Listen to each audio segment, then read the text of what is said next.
जी एक और सवाल हमारे मन में आता है और सभी लोग जानना चाहते हैं। बिजनौर से नगीना लोकसभा से एक सांसद हैं और मोदी जी भी उनकी तारीफ करने लगे हैं।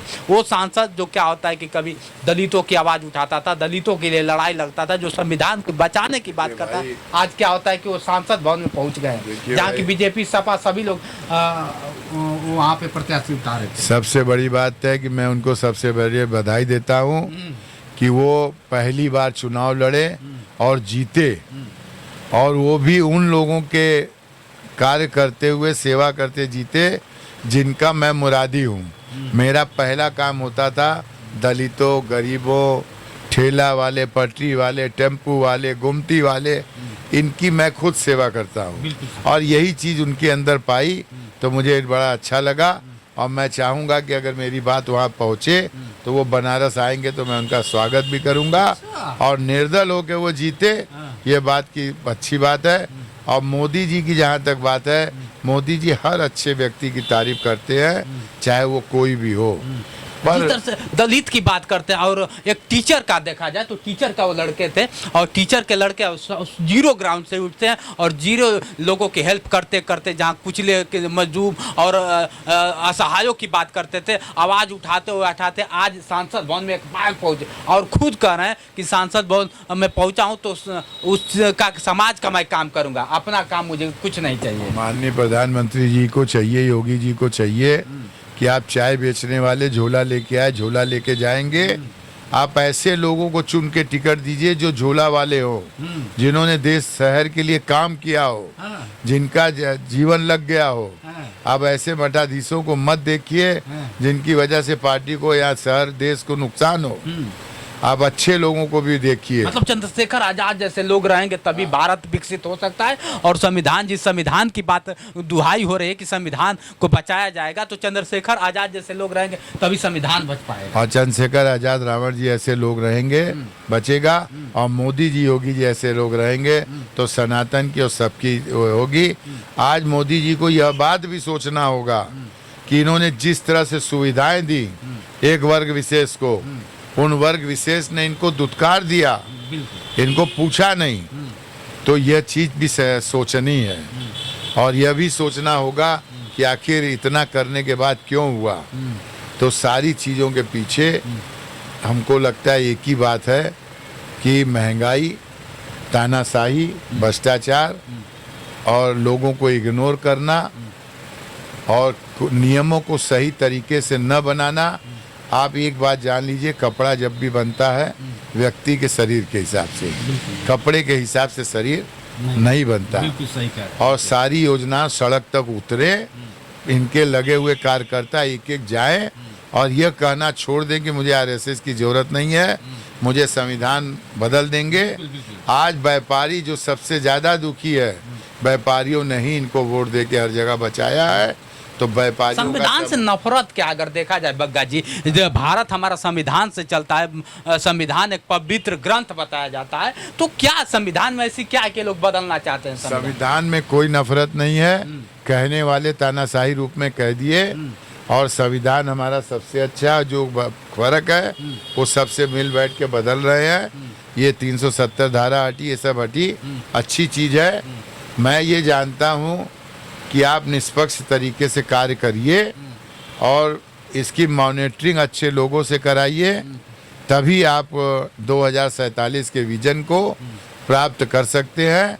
मैं देश की जनता से भी यही बात कहूँगा कि मोदी और योगी ऐसा नेता इनको नहीं मिलेगा।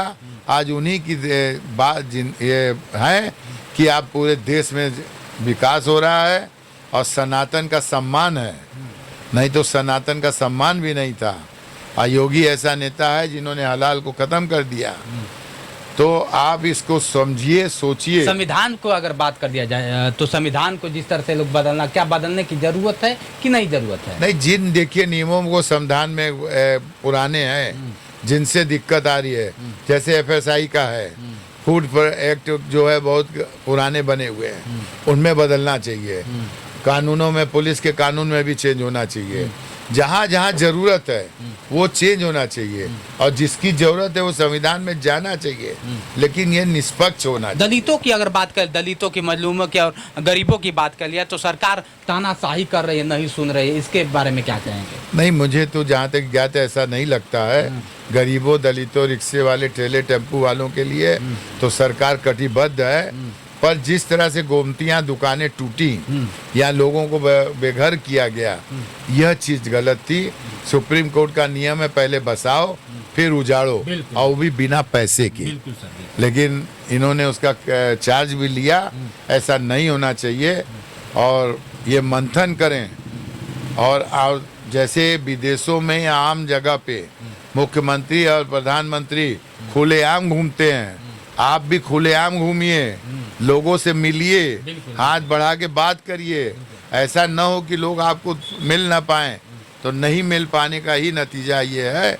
आप मिलते रहेंगे, जनता के बीच में रहेंगे, मौत तो एक दिन आनी है, मौत को कोई रोका नहीं है। मौत से घबरा के मैं अगर इतनी ज़्यादा सिक्योरिटी के अंदर रहता हूँ, तो मेरा इस पर कमेंट है कि प्रधानमंत्री जी और मुख्यमंत्री जी को मैं उनका तो बोल नहीं सकता ज़्यादा, मैं अभी उनसे बहुत छोटा हूँ इस नॉलेज में, लेकिन मैं चाहता हूँ कि बेधड़क होकर इनको आना चाहिए, जाना चाहिए और जनता से मिलना चाहिए। सिक्योरिटी में अगर दम है तो दूर रह के भी इनकी सिक्योरिटी कर सकती है। बिल्कुल रा है, सीआईडी है, सब है, ये लोग क्या करेंगे?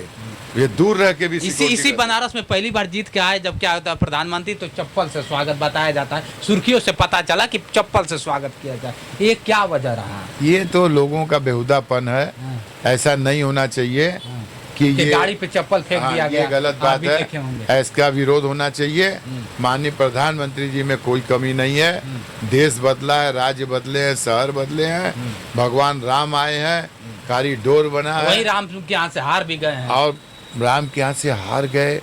अब इसका मतलब आप सोचिए क्या कारण है। आपने जिस तरह वहाँ लोगों के मकान गिरा दिए, और राम लाने के बाद, आने के बाद आप हार गए। अच्छा, जो लोग कहते हैं कि जो राम को लाए हम उनको, ये बताइए राम इनको लाए हैं कि ये राम को लाए हैं? देखिए, ये तो एक बात का तरीका होता है। जय जय श्री राम, जो राम को लाए हैं, लेकिन भगवान को हम कैसे? भगवान को कौन लाएगा? भगवान तो हम लोग को लाए हैं। लेकिन ठीक है, भगवान का मुकदमा चल रहा था, उनकी बात, सुप्रीम कोर्ट ही तो ये सब सारी चीज कोर्ट, लेकिन उसको लागू कराया इन्होंने हिम्मत से। और तो सुप्रीम कोर्ट ना चाहती तो क्या वहाँ पे कभी मंदिर बन पाता क्या? लेकिन सुप्रीम कोर्ट के साथ साथ लड़ने वाला भी चाहिए, शासक भी चाहिए। तो इन्होंने सारे काम अच्छे किए, पर क्यों इनको कम वोट मिला, इस पर सोचना होगा, मंथन करना होगा। और मैं तो ये जानता हूँ कि हर कार्य करने के लिए साम दान दंड भेद जरूर लगाया जाता है, और किसी भी चीज़ में आपके क्या बोलते हैं, हर तरह के लोगों की ज़रूरत होती है। तो हर तरह के लोगों के आप सहयोग लीजिए, पर अपने आप को, देश को जैसे आपने बचाया, देश का नाम आपने वर्ल्ड में ऊंचा किया, वो नाम बना रहे। आपके साथ त्रिकोणात्मक तरीके से साजिश हुई है, आपको साजिश के तहत ये काम किया गया। आपकी जो टीआरपी गिराने का काम हुआ, ये गलत हुआ। कैसे टीआरपी गया? आईटी इनके हाथ में है, आईटी पूरा सेक्टर इनके हाथ में, तो टीआरपी कैसे? कहीं ना कहीं तो बड़े बड़े अगर देखा जाए तो मीडिया इनके हाथ में, इंटरनेशनल मीडिया हो चाहे नेशनल मीडिया हो, के बाद भी कहीं ना कहीं इनके साथ ये चीज़ों की टीआरपी घटी है, घटाने का काम हुआ है। और मुझे विश्वास है कि इस बार 2027 के चुनाव में और आने वाले समय में मोदी जी की सरकार पहले की तरह जमकर बनेगी, पर इनको अपनी कमियों को देखना पड़ेगा। बिल्कुल। चलिए, हमारे साथ बग्गा जी आप लोग भी जानते हैं, गरीबों की आवाज़ है और अपने दम पे एक अलग पहचान बनाया है, न कि मोदी के दम पे। ये सच्चाई है, बग्गा जी की पहचान अगर है तो खुद के दम पे है। कैसा लगा वीडियो कमेंट करके बताइए। आज के लिए इतना ही, बने रहे वीडियो के साथ। मैं हूँ जितेंद्र और आप देख रहे थे जोश एक्सप्रेस। नमस्कार।